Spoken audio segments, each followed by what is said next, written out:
আসসালামু আলাইকুম রহমতুল্লাহি বরকাত। কেমন আছেন সবাই? আশা করি সবাই ভালো আছেন। আলহামদুলিল্লাহ আমিও ভালো আছি। নবী করিম সাল্লাল্লাহু আলাইহি ওয়াসাল্লাম বলে গেছেন যে জালিম শাসক যারা স্বৈরাচারী শাসক হয় বা মানুষের উপরে জুলুম করে, এই যে মানুষটা জুলুম করতেছে, ওই সময় যেই মানুষটা মাজলুম, যেই মানুষটা তার জুলুমের শিকার হচ্ছে, সে হোক শাসক বা যেকোনো একটা মানুষ, সে জুলুম করতেছে মানুষের সাথে। যে জুলুম করে, যার উপরে জুলুম করে ওই লোকটা হয়ে যায় মাজলুম। আর আল্লাহ তাআলার কাছে মাজলুমের দোয়া সরাসরি কবুল হয়ে যায়। একটা মানুষ জুলুম করতেছে, একটা মানুষের উপরে চাপ দিতেছে, তার ক্ষমতা নেই, সে পারতেছে না ওই চাপ থেকে সে ফিরে আসতে। সে পারতেছে না ইচ্ছা করলে তাকে প্রতিহত করতে। ওই জুলুমের শিকার হয়ে যদি তখন একটা মানুষ যদি আল্লাহ তাআলার কাছে দোয়া করে, আল্লাহ তাআলা ওই দোয়া কবুল করে। তো দেখেন, আমাদের এই দেশে আমরা সচরাচর অনেক দেখেছি যে মানুষের প্রতি মানুষ কেমন জুলুম করেছে। তখন ওই সময় কিন্তু ওই জুলুমের শিকার হওয়া লোকটার দোয়া কিন্তু আল্লাহ পাক সরাসরি কবুল করে নেয়।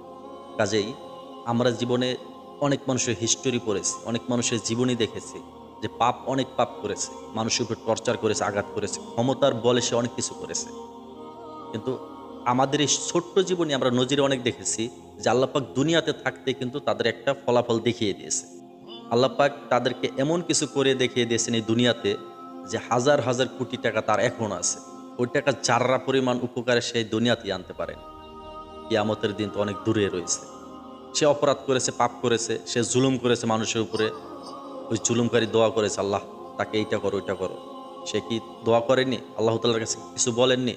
অবভিয়াসলি বলেছে, যখন সে জুলুমের শিকার হয়েছে, যখন তার কোনো পসিবিলিটি ছিল না অন্য কিছু করার।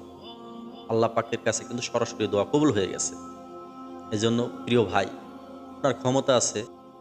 আমরা সবাই দেখেছি যে একটা মানুষ পাপ করেছে, অপরাধ করেছে, মানুষের উপর জুলুম করেছে। তার ফলাফল কিন্তু এই দুনিয়াতে আল্লাহ পাক অনেকজনকে দেখিয়ে দিয়েছে। কাজেই প্রিয় ভাই, আপনি যত বড় ক্ষমতাশালী লোক হন না কেন, আপনার অনেক ক্ষমতা আছে। আজকে ক্ষমতা আছে, কালকে কিন্তু নাও থাকতে পারে। পূর্বপুরুষদের জীবনী যদি একটু পড়েন বা তাদের দিকে একটু তাকালে আপনি বুঝতে পারবেন যে তাদের জীবনী কেমন ছিল। কোনো মানুষই কিন্তু এই পর্যন্ত ক্ষমতায় থাকতে পারেননি। জালিম বলেন, স্বৈরাচারী বলেন, মুশরিক বলেন, কাফের বলেন, কোনো মানুষই কিন্তু চিরস্থায়ী ক্ষমতায় থাকতে পারেননি। ক্ষমতা আসবে, যাবে, যেকোনো ক্ষমতা।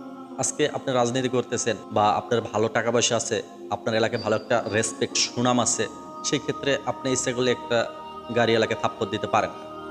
হ্যাঁ, আপনার ক্ষমতা আছে, আপনি দিতে পারবেন। কিন্তু আপনার মাথায় এটা রাখতে হবে যে একদিন কিন্তু এটার প্রতিফল আমাকে দুনিয়াতেই ভোগ করতে হতে পারে। কিয়ামতের দিন তো আছেই। এমনও হতে পারে ওই রিক্শাওয়ালা আমাকে একদিন মারতে পারে বা অন্য একজন মানুষকে দিয়ে আল্লাহ পাক আমাকে এই মারার যে একটা ঝেড় এটা উঠাতে পারে। এরকম হয়েছে, আমরা দেখেছি অনেক।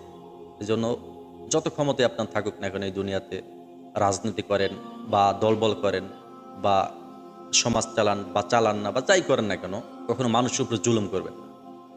এটা অনুরোধ করি ভাই হিসাবে। মানুষের উপর জুলুম করলে এটা আল্লাহ পাক সহ্য করে না। আপনার ক্ষমতা আছে, ক্ষমতার অপচয় আপনি করেন না। আপনি ক্ষমতার দাপট দেখান না। মরে যাওয়ার পরে মানুষ আপনার জন্য দোয়া করবে। কেন দোয়া করবে? যে মানুষের ক্ষমতা ছিল। ওই মানুষটার ক্ষমতা ছিল, অনেক টাকা পয়সা ছিল, অনেক ধন দৌলত ছিল, অনেক কিছু সে করতে পারত। কিন্তু আমাদের সাথে সে কখনো খারাপ বিহেভ করেনি। এই যে ভালো একটা প্রশংসা, এই ভালো প্রশংসার কারণে কিন্তু আল্লাহ পাক জান্নাত দিয়ে দিতে পারে আপনাকে। আল্লাহ পাক চাইলে হতে পারে এটা। কাজেই আমরা মানুষের সাথে সবসময় গুড বিহেভ করার চেষ্টা করব, যত ক্ষমতায় থাকুক না কেন। কখনো ক্ষমতার অপব্যবহার করবেন না। আল্লাহ তাআলা প্রতিটা মানুষকে সঠিক বুঝ দান করুক।